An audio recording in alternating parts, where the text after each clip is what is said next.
Good morning, mathematicians. This is Mrs. Post here. It is Thursday, April 9th, and today I want to go over the radical maze with you guys a little bit more. The radical maze, because it's so radical.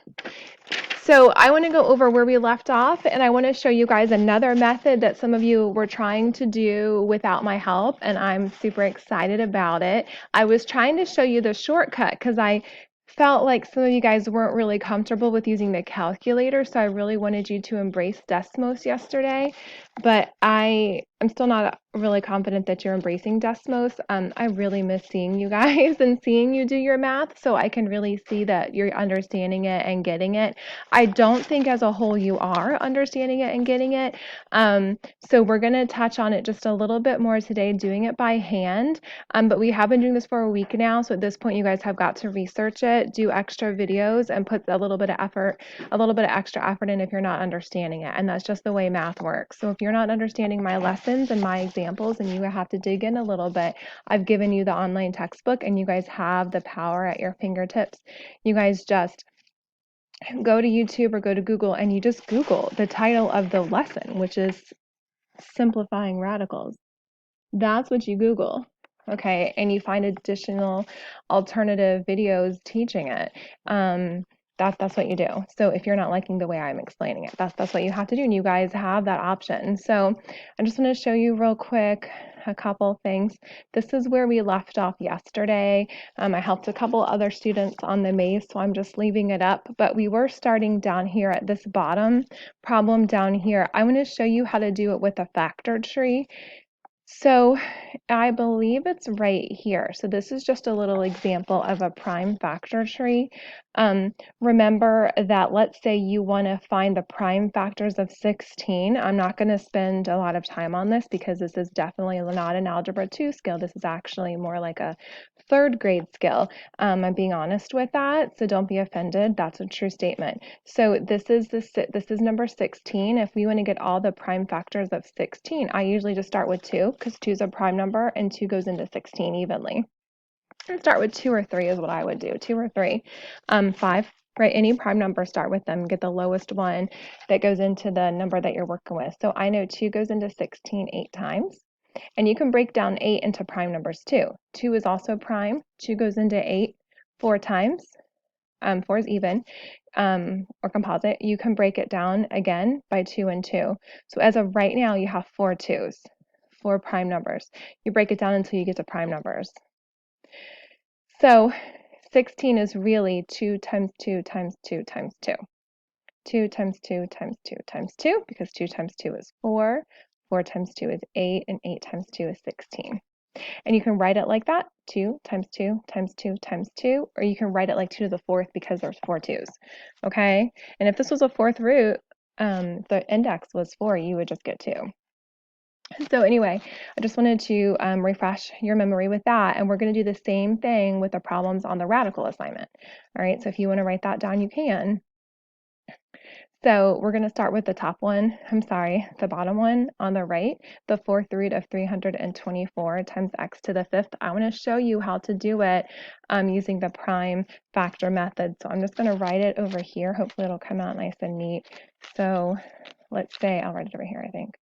Let's say you have the 4th root of 324 x to the 5th power. I'm going to do it with the numbers. I'm also going to do it with the variables so you can kind of see what we're doing here. I know that this ends in 4, so I'm going to go ahead and use 2 because I know 2 can go into 324 because it's an even number.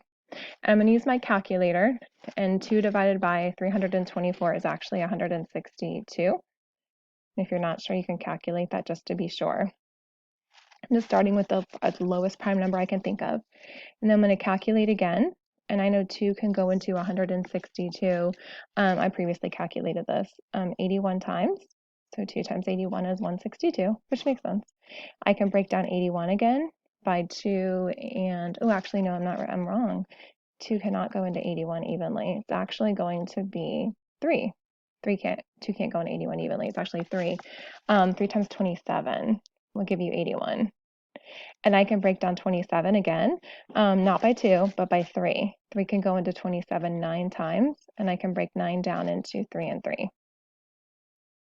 So those are your prime factors, 2 times 2 times 3 times 3 times 3 times 3. Okay, and I want you guys also to know that there's 5 x's. So 1, 2, 3, 4, 5. 2, 3, 4, 5.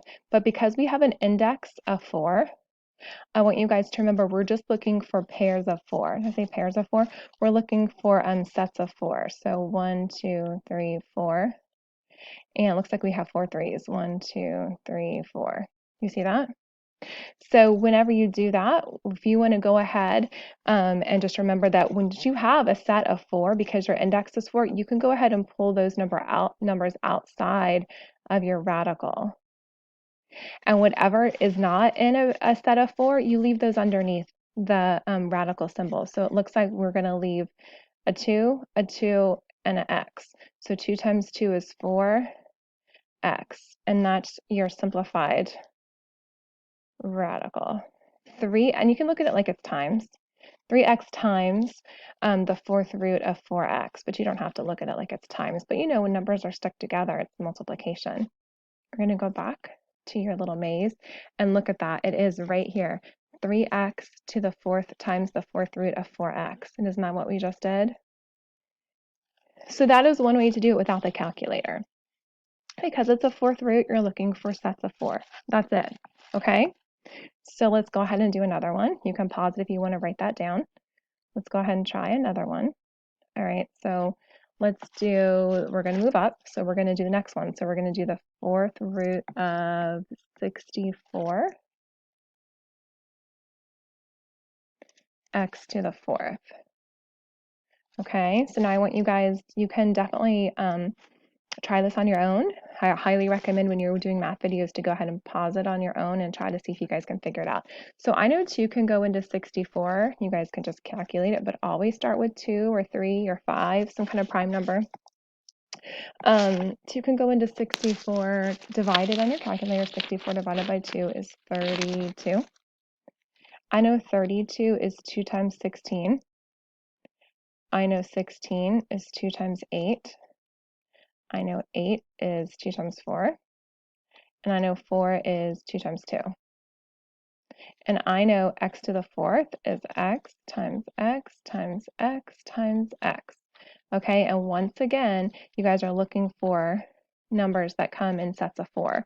So there's 4 x's right here. So those are going to get pulled out from underneath the radical symbol. And I'm also looking for sets of 4. So 1, 2, 3, 4.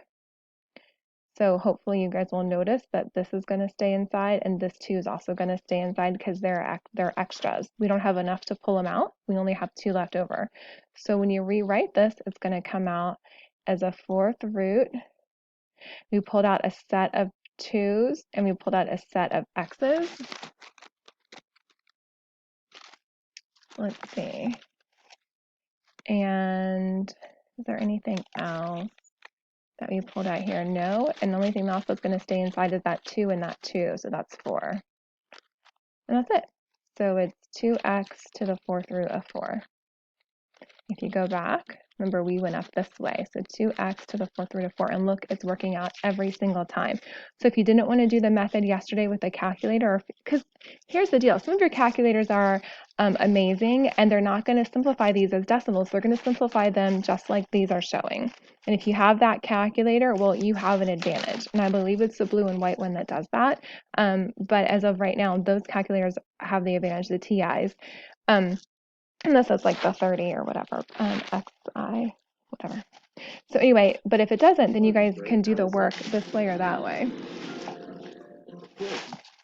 Okay, so let's go ahead and try the next one. So we went up and we went to the left, and now we have 8 times the third root of 320x to the ninth.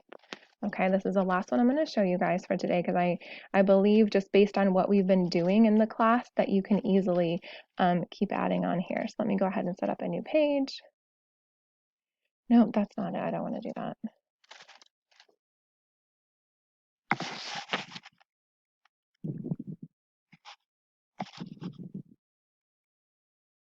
I think for the sake of everything, I'm going to have to just put it up here. All right, so I'll put this one up here. All right, so we are doing the 8 times the cube root of 320 x to the 9th. Just as a reminder, we've been working on cube roots, and so a lot. And so x to the 9th, remember that is really like, okay, I can divide 9 by 3, which is 3. So you know that's really x cubed to the 3rd power. I mean, just think about that for a second. X cubed to the 3rd power, right? That's really x to the 9th, right? So you can think about it like that, but just for the sake of what we're doing, I'll go ahead and write it out with 9 x's. But you shouldn't need to do that. You should be able to use the way we've been working on since last Thursday. So whatever, I'm going to go ahead and break down this 320, but don't forget you do have an 8 out here that kind of has to stay, okay? And you can break down 320. I don't know why I'm rewriting this. But anyway, you can break down 320. Hopefully you guys would start with 2. I would start with 2 because I know 2 is a prime number. And I will divide 320 by 2, and I'm going to get 160. And I'm going to break down 160, which is 2 divided by 160, or 160 divided by 2 is 80. And then I can break down the 80 by 2 and 40. I can break down the 40 by 2 and 20. I can break down the 20 by 2 and 10. And I can break down the 10 by 2 and 5. Okay, so those are all of our prime factors of 320. We can also break down the x to the 9th, and I'm just going to do the long way just so you can kind of see that it works either way, writing it out in expanded form. There'll be 9 x's, 1, 2, 3, 4, 5, 6, 7, 8, 9. 1, 2, 3, 4, 5, 6, 7, 8, 9. Okay, so we're looking for, once again, because our index is 3, we're looking for sets of 3. So I've got 1 here, I've got 1 here, and I've got another set of 3 here. So all of those are going to come out, okay? And let's also continue looking for sets of 3. There's a 5 down there. He's going to probably have to stay by himself. So you can go any way you want. 1, 2, 3. There's a set of 3. 1, 2, 3. There's a set of 3. So there you go. How cool is that? So I'm going to go ahead and just write this off to the side. But remember, you also had an 8. I'm going to write this over here, guys. I'll try to keep it consistent. So you had an 8 over here. That stayed. But you also have a set of 2. And also you'll also have a set of 2. And this is a cube root. And we know that the 5 has to stay inside because he doesn't have a set of 3. And then you also know you had a set of x's, a set of x's, and a set of x's. So remember, that's going to be x cubed, okay, which is x times x times x, right? So really that's 8 times 2, which is 16. 16 times 2 is 32. X cubed times the cube root of 5.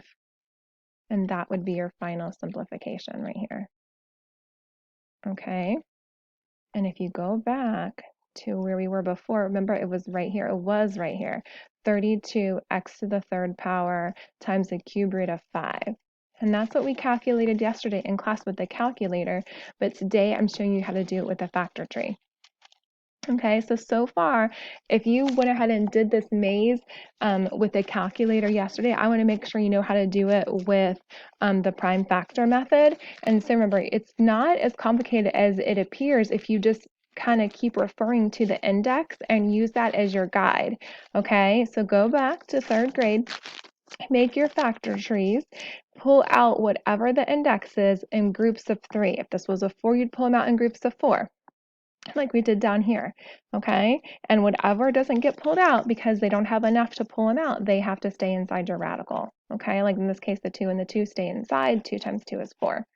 This little x had to stay inside. He's just there. There's your x. All right, and don't forget when you're multiplying your variables, I'm not going to go over that. You already know this. Multiplying your variables, you add your powers, right? So anyway, that's your final answer for that one. I want you guys to do the rest of these as many as you can. I believe there's 13 left. So, but just do as many as you can. It doesn't really matter to me if you mess up on the maze. I'm just concerned about your calculations and making sure you guys can do your factor trees. So try to do as many of these as you can. Your goal is to get up to 13 more. And that should get you through the maze. So try this today. We'll have it due by Monday afternoon. By the end of the day on Monday is fine, and we're going to work on multiplying radicals next week when we come back. So anyway, I hope you guys have a fabulous 3-day weekend. We'll talk more about radicals on Monday. If you need me, I'll be in my room, the post office from 10 to 12 and 2 to 4. That's your time to ask questions. You will not be able to ask me questions at 5:36 or 4:55 or 7 or 8 or 9 or 10 or 11 o'clock tonight. Those are your times to ask me questions. Ask me then. Okay, I set aside everything during the day to be available for you guys during those 4 hours of the day. You have to ask me then. Okay, that's the only fair thing to do. All right, you guys, enjoy your weekend, work on your math, and I will see you guys later. Bye, guys. Enjoy your weekend.